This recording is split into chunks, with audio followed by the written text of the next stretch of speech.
Blestemul lumii pisicești. Liz, ție și prietenei tale Heather v-a plăcut excursia în Egipt? A fost grozav, ne-am distrat atât de mult. Am adus vreo 2 instantanee din călătorie. Ales 2? Și pe internet sunt mai puține. Garfield, tu știai că în Egiptul antic pisicile erau adorate ca niște zei? Unele dintre ele au fost chiar îmbălsămate și îngropate în sarcofagele stăpânilor lor. Îngropate? Și asta înseamnă adorare? Oh, John, pentru tine am adus un suvenir din Cairo. Bătrânul care mi-a vândut-o la piață a spus că e un artefact antic, însă cred că e doar un fals. Wow, mulțumesc, Liz! E grozavă!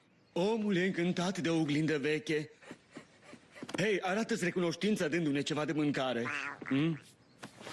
Garfield are dreptate. Mă duc să aduc mâncarea. Pot să te ajut și eu?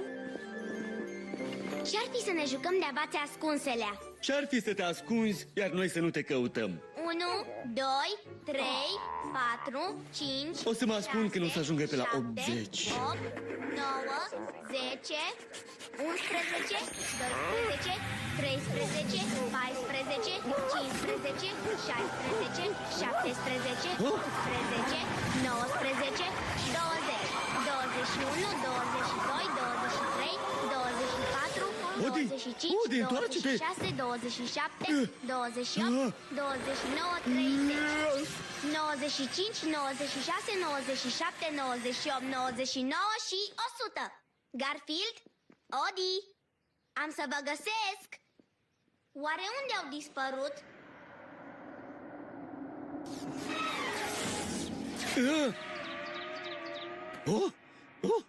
De parcă n-aș fi avut suficiente probleme.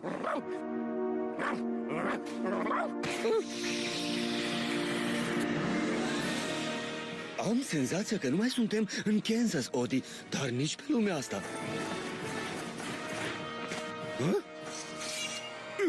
Hei, aveți grijă cu chestiile alea. Îmi place blana mea așa cum e, pe un trup viu. Suntem servitorii tăi umili, stăpâne. Pe aici, excelență.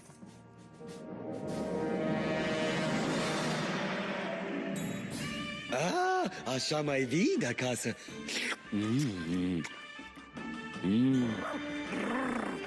Șacalule!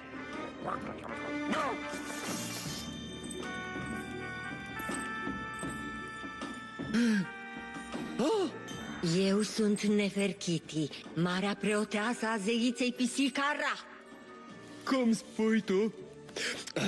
Mai vreau struguri. Poți curăța bobițele, te rog? Cum doriți, mărite conducător. Tu ai... Cu mult timp în urmă, pisicile nu erau adorate de egiptenii antici. Pisicile domneau asupra lor, oamenii erau sclavii noștri, ne construiau monumente și piramide. Dar într-o zi, cu mii de ani în urmă, oamenii au îndrăznit să se răzvrătească împotriva noastră. Ne-au izgonit într-o altă dimensiune prin această oglindă magică. Ai putea sări direct la final? Nu sunt fanul programelor educative. Potrivit unei profeții antice, un motan portocaliu însoțit de șacalul său își vor face apariția. Șacal? Oh, te referi la Odi?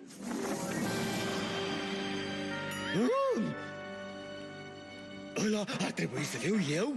Motanul portocaliu va deveni noul nostru faraon, iar noi îl vom adora 2000 de ani. Vreți să mă adorați și să mă hrăniți?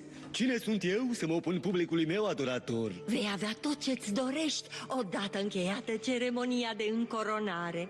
Bine, o putem termina la timp pentru a lua prânzul? Măiculiță!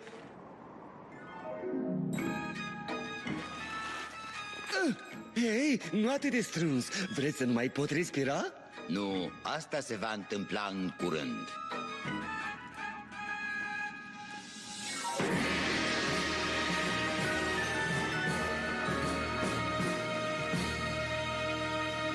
Trăiască noul nostru faraon! Trăiască noul nostru faraon! Trăiască noul nostru faraon! Trăiască noul nostru faraon! Ușurel, Odi! Îmi vei ruina momentul de faimă! Eu, Nefertiti, marea preoteasă a zeiței Pisicara, te încoronez faraon, stăpâne. Iată cele două simboluri ale stăpânirii tale milenare. Trăiască noul nostru faraon! Trăiască noul nostru faraon! Wow! Sunt atâția struguri cât să ajungă cuiva o viață și mie o oră. În sarcofag o oră va fi viața domniei tale. N-ai amintit nimic despre a mă pune în cabina aia de telefon împopoțonată? Ah, serios? Oh, poate că am uitat să... Fostul nostru faraon s-a făcut nițel cam... Hei, mersi că m-ați invitat să fiu faraon, dar mi-am amintit de o altă întâlnire care nu va rezulta în sfârșitul vieții mele. Dacă aveți nevoie de mine, voi fi aici.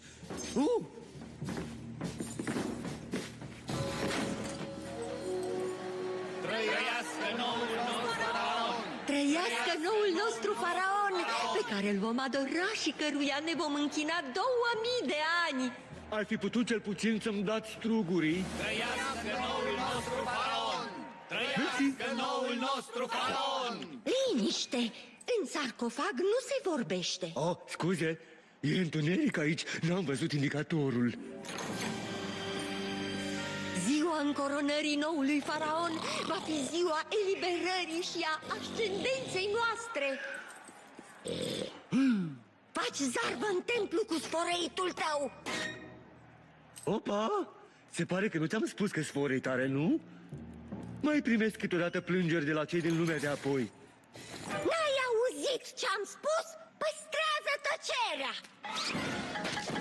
Aha, așa, ți se potrivește mai bine.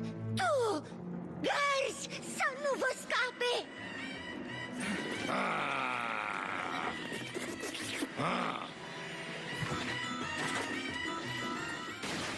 Puneți centura de siguranță, Nefertiti! Va fi o călătorie cu multe hopuri.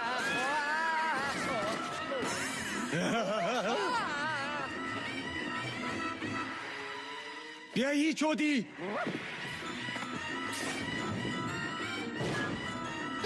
Gărzi, prindeți-i!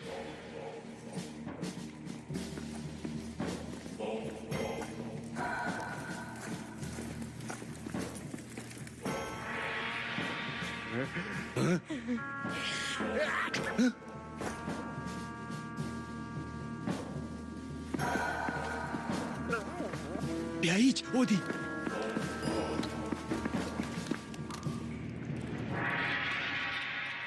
Aia e ieșirea noastră!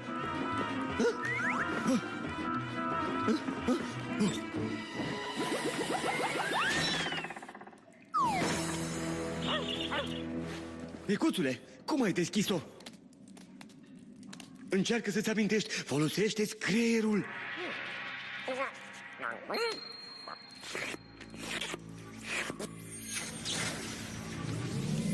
Wow! Așadar, profeția a fost corectă. Ziua încoronării noului faraon e chiar ziua eliberării noastre. Îmi voi aduna toate trupele. Vom ieși prin poarta magică și vom porni un război care va înrobi omenirea, ceea ce ne va aduce stăpânirea deplină asupra lumii. Avem deja stăpânirea asupra lumii. Ce vrei să spui? Pisicile moderne stăpânesc deja asupra oamenilor. Ne hrănesc, ne răsfață, ne cumpără jucării de pisici și ne lasă să dormim oriunde dorim, toată ziua. Ei, și noi vrem să dormim toată ziua. Și am făcut asta într-un mod atât de isteț și de subtil, încât oamenii nu și-au dat seama că sunt sclavii noștri. Vreți să distrugeți toate astea? Și să fim serviți cu lasagna proaspăt pregătită. Așteptați! Dacă e adevărat, duceți-mă în lumea voastră să mă conving singură. Pe aici înălțimea voastră, dar m-aș debarasa de costumația de egipteancă. Să nu ies în evidență.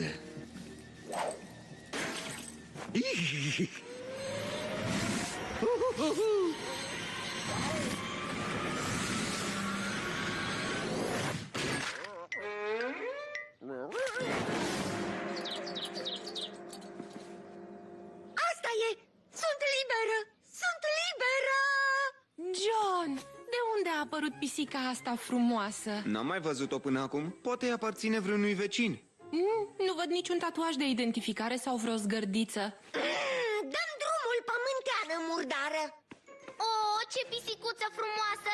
Pot să o țin și eu? Bineînțeles. Pot să o păstrez, mătușică Lis? Pot.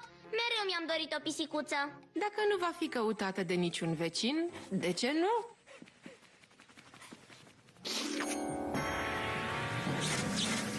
Mare preoteasă, chiar tu ești? Nu are rost să se irosească. Vreau să fiu de partea cea bună. N-am vrea ca omenirea să fie cucerită de cineva.